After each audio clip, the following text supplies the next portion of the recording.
evening, everyone. We're coming on the air with breaking news. The crash of a major airline flight, the first we've seen in the United States in more than 15 years. Search and rescue teams are still scouring the waters of the Potomac River after a mid-air collision in Washington, D.C. last night. An Army Black Hawk helicopter collided with an American Airlines regional jet. The airliner carried 64 passengers and crew. 3 soldiers were on board the Army helicopter. Tragedy in the air and in the water. I just saw a fireball and then it was just gone. So I haven't seen anything since they hit the river. After a passenger plane collided with a U.S. Army Black Hawk helicopter near Reagan National Airport. Search. We are now at a point where we are switching from a rescue operation to a recovery operation. At this point, we don't believe there are any survivors from this accident. And we have recovered 27 people from the plane and 1 from the helicopter. The plane now in pieces in the river. 3 people on board the Black Hawk helicopter on a training flight. We will not rest until we have answers for the families and for the flying public.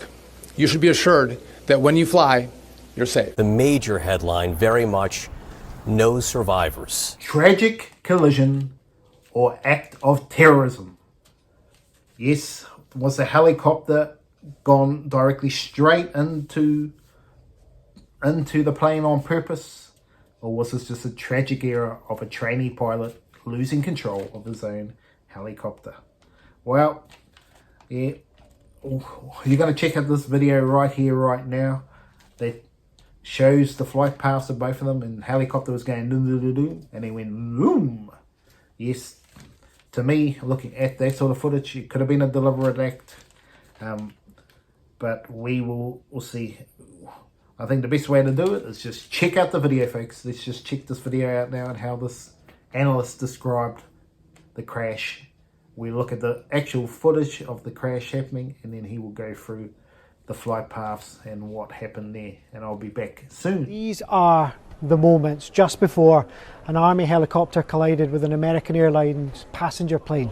This is a live feed from the Kennedy Center, and it shows the skyline of Washington, D.C. Now here you can see the passenger plane finishing a 2-hour flight from Kansas. On board 60 people, including figure skaters returning from a competition.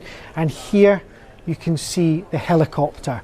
You can see in that video that we just showed you, both aircraft were moving closer together over the span of about a minute.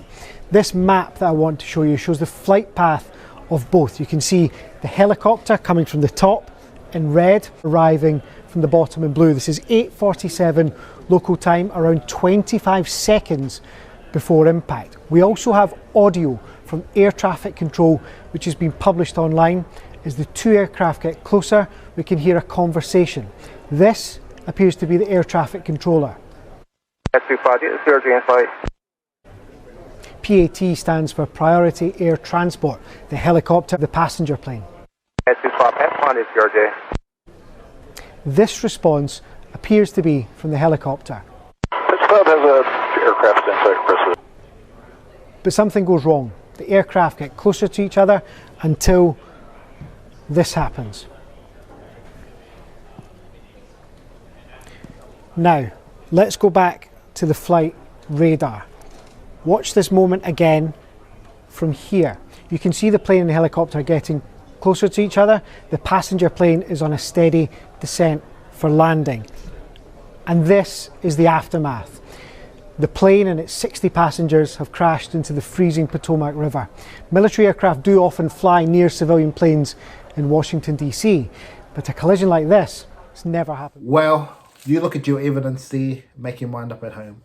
Just the way the helicopter was heading, it looked like to me a potential direct act, where the plane was just nice and smooth sailing and going towards its destination and then turning as it would normally do to go for landing. But the helicopter, for whatever reason, went the same way. So I'm not sure what happened there. It was just absolute madness, absolute tragedy, and sad for all the families out there, that is for sure.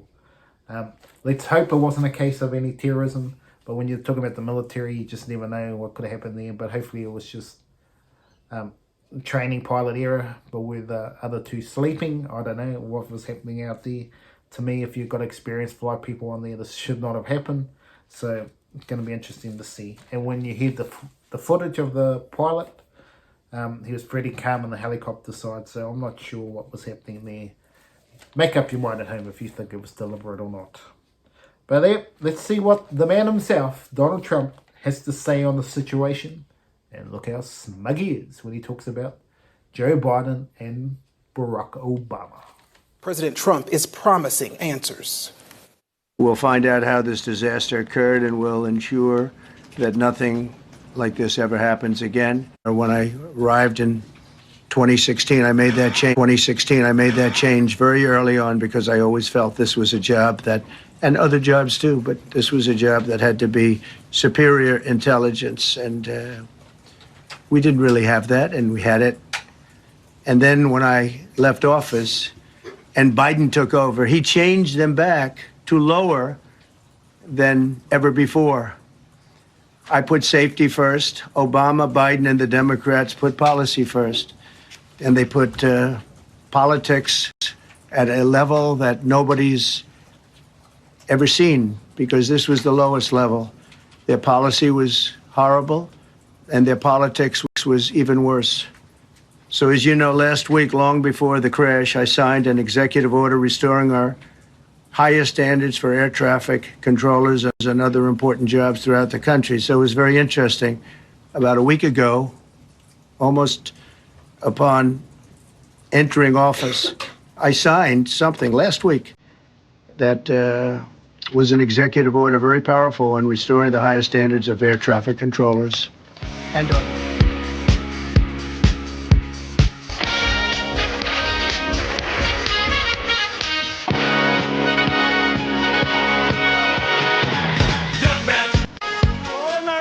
tonight, we will make America safe again. And we will make America great again. God bless you and good night. I love you. Yes, Donald Trump loves you, America. Absolutely, he loves you, and he absolutely hates the Democrats. Again, giving it to them about the state of affairs in the airplane industry, when it was in fact you, Donald Trump, that this happened under. It was under your watch, even if it was only a week ago that you had come on board. But it's just the way it is. Barack Obama and Joe Biden will get everything from Donald Trump. And Donald Trump will need to work. And he is certainly dancing his way to victory as he celebrates. But yes, it's just a real sad state of affairs in this case. And I thought the best way to try and sum this up a little bit more here is to actually look at the families. What are the families talking about? The loved ones that have been left behind. You had a husband waiting for his wife at the airport. Near the airport, and you got just tragic stories all around. And there's one video. It's going to be a nice 3-minute video, which is sad, but talking about the tragedy of the figure skaters involved that have been part of the thing, and the story of this lady who had this happen to her in the 60s, when she could have potentially been one of those that had passed away, but because of her studies, she stayed alive. So I think we should check out these videos now, and I will return soon. The mayor of Wichita asking for prayer. We really want to ask each and every Wichitan, Kansan, and American to pray for everyone involved. Happening right now, Wichitans are gathering to pray for the 67 people presumed dead. The Greater Wichita Ministerial League is hosting the vigil at City Hall. Family of those on board were in the airport waiting for their loved ones to arrive home. I'm just praying that somebody's pulling her out of the river right now as we speak. That's all I can pray for. I'm just praying to God. Hamad's wife had messaged him as the plane started to descend. She texted me that they were landing. Ari Schulman was driving home when he looked up and saw the plane falling from the sky. It was illuminated bright yellow underneath, and there was a spray of sparks on the underside of the plane, and I knew something was wrong. Live event involving the plane crash. This is figure skater Nancy Kerrigan, and a number of victims from this midair collision were from the Skating Club of Boston. You can see Nancy Kerrigan in tears there. She was actually a member of this skating club, and as we continue to say, this is an incredibly tight-knit community. Let's listen in.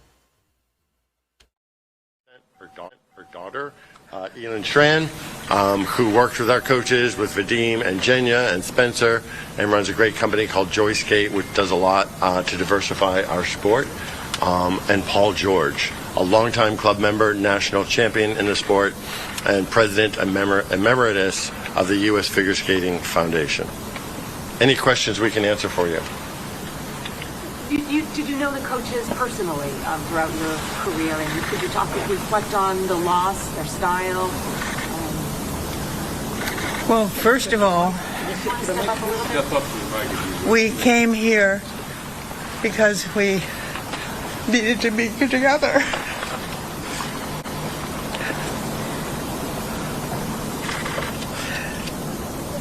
We're family, and it's a community. And the skaters, the people who were on that plane, they're our family too.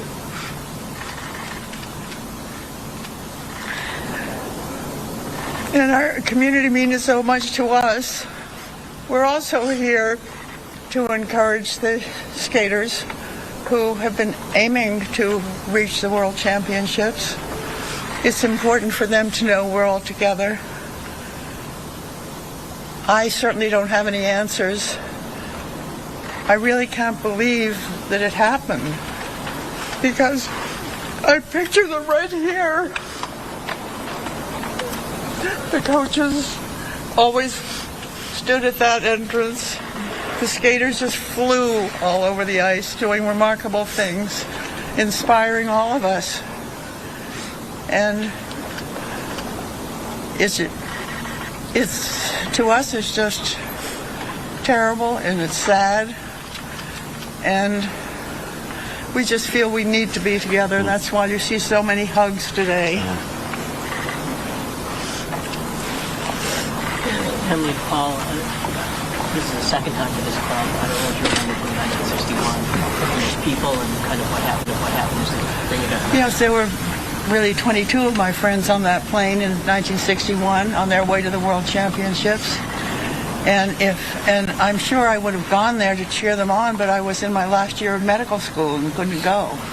And I remember years later, people looking at me very strangely when they were talking about that, and they thought, weren't you on that plane? And I wish the ones that were on that plane weren't. And I don't know how to handle this, and the last thing I would want to do would be a press conference, but we all felt we need to be here, and I'm glad to see you all here because that means you care and will help us all. What a story this lady is, what a life. To potentially be on a plane, like, what, 50 years ago, 60 years ago, that you could have been on that flight, and it's only because you were studying that you didn't go and support the crew. It's just stuff of legends. For what a story. Should do a documentary on that. Absolutely understanding how that played a part. So I make condolences to all the families, all the people that passed away. It's a sad tragedy. You just wonder in this day and age, with all the technology that without the human, that they should be able to separate themselves. Maybe not sure much more about the helicopter, but the plane should have been able to move direction pretty easily. I'm not sure what happened there as well with the plane side of things, what was happening, but we will find out. So, was it a direct terrorism attack? I hope not. I dearly hope not. But the plane, the helicopter directory, you could argue that. You could argue it was training error as well. But anyway, I have to make condolences to all the families and hope everything goes all right for them out there. And that's just a little snippet of everything happening with the crash side at the moment. It looks like potential there. It was just disaster, unfortunately. Shouldn't have happened, but it did. And it's just the story of life as we know it. Hopefully everything will come out soon enough. But anyway, that is Barry Charles News for this episode, and I'll be back each and every week with another video just for you.